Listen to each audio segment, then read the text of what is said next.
साथियों नमस्कार। आज हम आपको भारत के दूसरे प्रधानमंत्री लाल बहादुर शास्त्री के बारे में जानेंगे। लाल बहादुर शास्त्री का जन्म 2 अक्टूबर 1904 को मुगल सराय में हुआ था। जब वो 18 साल के थे, जब वो 18 महीने के थे, उनके पिता जो कि अध्यापक थे उनकी मृत्यु हो गई। उसके पश्चात उन्होंने अपने चाचा के साथ जीवन यापन किया और बचपन में उन्होंने कई किताबें, उनकी 1928 में शादी हुई जिससे 4 लड़के और 2 लड़कियां थीं। एक पुत्री दवा के अभाव में उसकी मृत्यु हो गई। उस समय वो एनी बेसेंट, गांधी जी और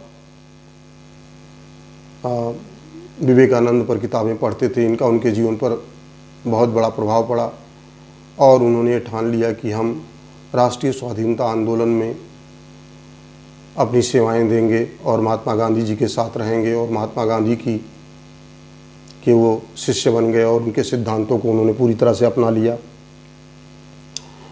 इस प्रकार इस छोटे से और उनको 3 साल जेल में भी जाना पड़ा।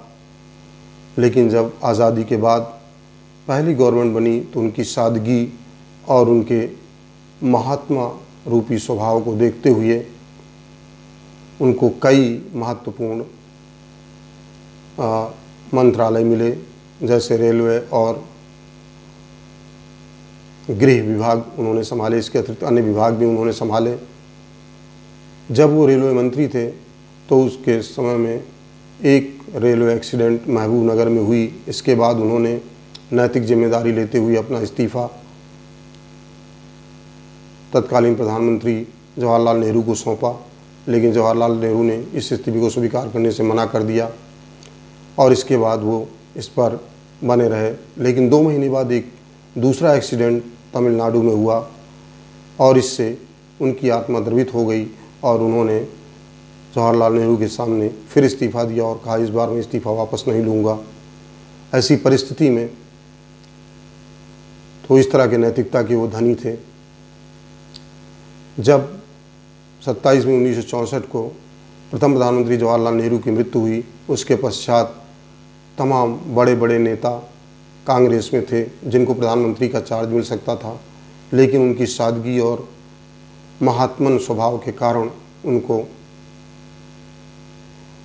प्राइम मिनिस्टरशिप दी गई। 1964 से 1966 तक वो भारत के 11 जनवरी 1966 तक भारत के प्रधानमंत्री बने रहे। लेकिन वो जैसे पहुँचे उस समय 2 प्रकार की परिस्थितियाँ और चुनौतियाँ उनका इंतज़ार कर रही थीं। पहली चुनौती थी कि भारत की जनता भूखों मर रही थी, क्योंकि ब्रिटिश काल में एक भी पैसा कृषि को विकास के लिए नहीं लगाया गया था और उत्पादन की दर बहुत कम थी। और इसके साथ ही भारत धीरे धीरे मृत्यु दर को कंट्रोल कर रहा था, जिसके कारण भारत की जनसंख्या विस्फोट हो रहा था। ऐसी दशा में खाने की समस्या, भूख की समस्या बढ़ती जा रही थी। द्वितीय विश्व युद्ध के बाद अमेरिका के कुछ लोगों ने जापान में एक छोटी गेहूं की जाति का बीज पाया और उस बीज पे जाकर 13 साल तक उन्होंने रिसर्च की और 1959 में उस पर सफलता पाई। और उसके बाद विश्व के हरित क्रांति के जनक नॉर्मन बोरलॉग ने उसको मैक्सिको में सबसे पहले अप्लाई किया और वहाँ उन्होंने देखा कि इसका उत्पादन अन्य बीजों की अपेक्षा दुगना है और ये एक दुनिया के लिए बहुत खुशी की बात थी। और PL 480 नामक एक समझौता या कानून एक अमेरिका ने पास किया। उस कानून के अंतर्गत उनके पास जो खराब और अतिरिक्त अनाज पड़ा हुआ था उसको उन्होंने विदेशों में भेजने का फैसला किया और भारत भी उनमें से एक था जो कि उसका इम्पोर्टर था, क्योंकि भारत में उस समय खाद्यान्न की बहुत कमी थी, लोग भूखों मर रहे थे। और 1958-59 में एक बार फिर सूखा पड़ा, जिससे फिर भारत कि खाद्यान्न की समस्या और बढ़ गई। कहा जाता है कि वो गेहूं जो अमेरिका देता था, अमेरिका के राष्ट्रपति और अमेरिका की नीतियां ये थी कि वो जो भी गेहूं देंगे उसके बाद गेहूं जब बोया जाएगा तो उसको उसमें जो कीटनाशकों का प्रयोग है वो अमेरिका से ख़रीदना पड़ेगा। वो अपना लाभ देख रहे थे और ये जो गेहूं था वो इतनी ख़राब क्वालिटी का था कि इसको अमेरिका में सूअरों के खाने के लिए प्रयोग किया जाता था। लेकिन भारत उस वक्त 1959 तक मजबूर था और इस एग्रीमेंट को उन्होंने कायम रखा। लेकिन जब 63 में मैक्सिको में इसको प्रयोग किया गया तो उसकी सफलता का पता चला और इसके बाद 64 में जैसे ही प्रधानमंत्री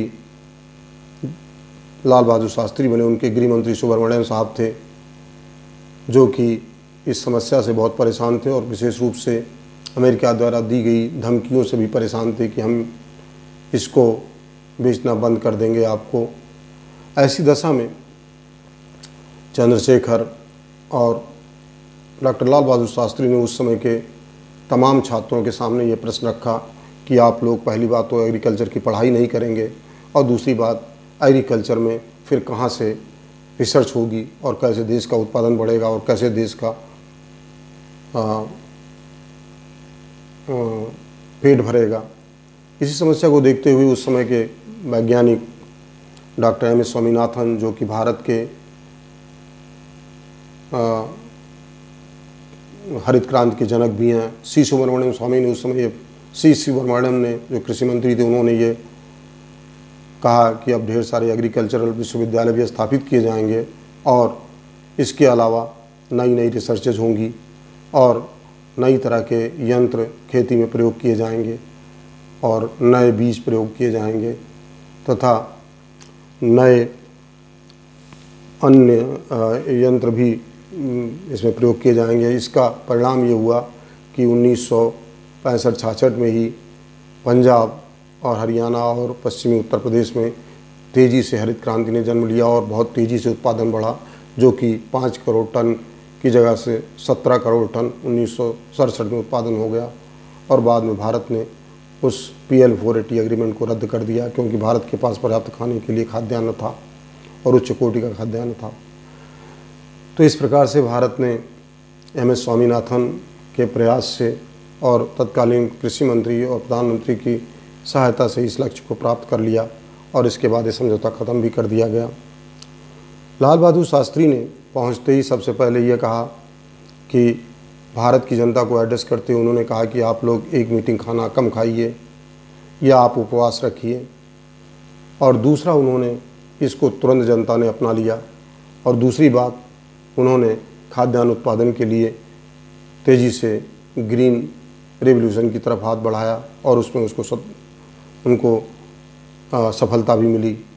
दूसरी तरफ पाकिस्तान भारत पर हमला कर रहा था।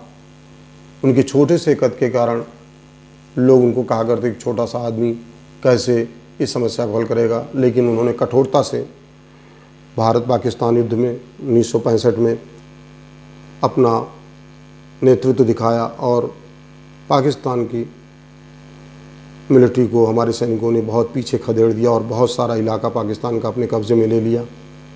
ऐसी स्थिति में पाकिस्तान के पास भारत से समझौता कराने के अलावा कोई और चारा नहीं था। रूस की मध्यस्थता में 10 जनवरी 1966 को समझौता हुआ, जिसको ताशकंद समझौते के नाम से जानते हैं। लेकिन 11 जनवरी 1966 को उनकी असामयिक मृत्यु हो गई। अगर हम इनको देखें कि उनके जीवन को अगर मूल्यांकन करें तो उनकी मृत्यु के बाद उनके पास कोई भी संपत्ति नहीं थी। एक पुरानी कार थी। वो ईमानदारी के प्रतीक के रूप में माने जाते थे। उनका सबसे बड़ा योगदान ये था कि वो सबसे पहले तो महात्मा गांधी के बहुत बड़े शिष्य थे। न केवल उनका जन्मदिन एक ही दिन पड़ता है, बल्कि दोनों की विरासत भी एक ही है। बाद में हमें या जो भी ऐसे युवक जो कि राजनीति में प्रवेश कर रहे हैं अगर उनको अपना रोल मॉडल बना लें तो भारत को विकसित होने से कोई नहीं रोक सकता और राजनीति में स्वच्छता और पवित्रता भी आ जाएगी। भारत के मुख्य न्यायाधीश सीजे DY चंद्रचूड़ ने कहा कि हमें अपने जीवन में बाहर से और अपने पर्यावरण में तो स्वच्छता लानी ही लानी है, लेकिन हमें अपने अंदर से भी गलत विचारों को हटाना होगा। तभी हम भारत में एक पारदर्शी समाज की स्थापना कर पाएंगे और नया न्याय पद दे पाएंगे। इस प्रकार हम देखते हैं कि उनकी जो सादगी थी और उनका जो ईमानदारी थी उनके जीवन में कूट कूट कर भरी हुई थी। इसलिए आज के युवाओं को उनसे ये सीख लेनी चाहिए कि वो ईमानदारी के रास्ते पर चल करके भारतीय राजनीति में एक पारदर्शिता स्थापित करेंगे और जिससे भारत एक स्वच्छ छवि वाला देश बनेगा। धन्यवाद।